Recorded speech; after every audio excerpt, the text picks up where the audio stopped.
Okay. So கவனிங்க, எல்லோரும் கவனிங்க. இன்றைக்கி நம்ம இந்த குச்சு போல தான், இந்த பெரம்பை போல தான் நம்ம அநேகருடைய வாழ்க்கை இன்றைக்கி இருக்குது. சரியா? கவனிங்க, கையில் என்ன இருக்குது? சின்ன ஒரு குச்சு பெரம்பு இருக்குது. இந்த மாதிரி தான் நம்மளுடைய வாழ்க்கை இன்றைக்கி எல்லாருடைய வாழ்க்கை இருந்துச்சு. ஒரு காய்ந்து போன கோல் போல, யாருக்குமே பிரயோஜனமற்ற நிலைமையில் நம்ம நிலைமை இருந்துச்சு. சரியா?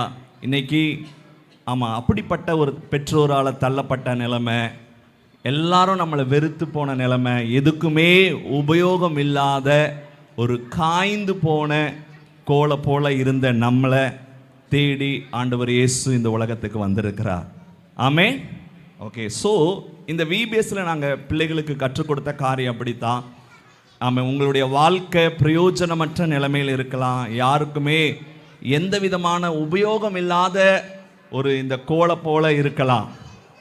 ஆனால் இப்படிப்பட்ட சூழ்நிலையில் உங்கள் வாழ்க்கையை இது கர்த்தருக்கு ஒப்பு கொடுத்தீங்கன்னா, கர்த்தருடைய கரத்தில் உங்கள் வாழ்க்கையை ஒப்பு கொடுத்தீங்க அப்படின்னு சொன்னால், உங்கள் வாழ்க்கையை இப்போவே நீங்கள் ஒப்பு கொடுத்து, ஏசப்பா என்னால் இது முடியாது, நான் ஒரு காய்ந்த கோலை போல இருக்கிறேன், என் வாழ்க்கையை ஆசீர்வதிங்க, என் வாழ்க்கை அநேகருக்கு ஆசீர்வாதமாக மாறணும், இந்த பூமியில் எந்த நோக்கத்துக்காக என்னை படைச்சிங்களோ அந்த நோக்கத்தை என் வாழ்க்கையில் நிறைவேற்றுங்கன்னு சொல்லி இப்போவே ஒரு நிமிஷம் கண்ணை மூடுங்க பார்க்கலாம். கண்ணை மூடி ஜெபம் பண்ணலாமா? ஓகே. ஸோ இதே மாதிரி தான். ஓகே, இந்த கோலும் ஓகே ஏசப்பா கையில் ஒப்பு கொடுத்து என் வாழ்க்கையை மாற்றுங்க. என் வாழ்க்கைக்குள்ளே நீங்கள் பிறக்கும் போதே ஏதோ ஒரு காரியத்தை உள்ளே வச்சுருக்கீங்க. அந்த மாதிரி எனக்குள்ளே இருக்கிற ஆசீர்வாதங்கள், எனக்குள்ளே இருக்கிற திறமை தாளந்துகள் மற்றவங்க பார்த்து ஆச்சரியப்படுறபடி என் வாழ்க்கையை ஆசீர்வதிங்கன்னு சொல்லி நம்ம கை உயர்த்தி, எல்லாம் கை உயர்த்துங்க பார்க்கலாம். ஓகே, கை உயர்த்தி. ஓகே, கை உயர்த்தி சொல்லுங்கள். பெரம்புக்கு நேராக ப்ளஸ் பண்ணி சொல்லுங்கள் பார்க்கலாம்.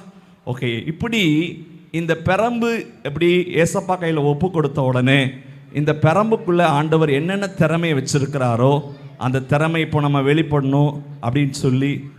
ஓகே, கிளாப் பண்ணுங்க, எல்லாரும் கிளாப் பண்ணுங்க பார்க்கலாம்.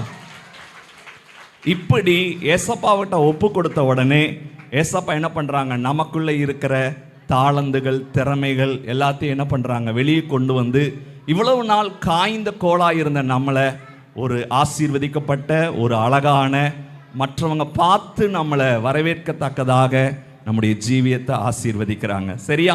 இன்னைக்கே உங்கள் வாழ்க்கையை இயேசுவுக்கு ஒப்பு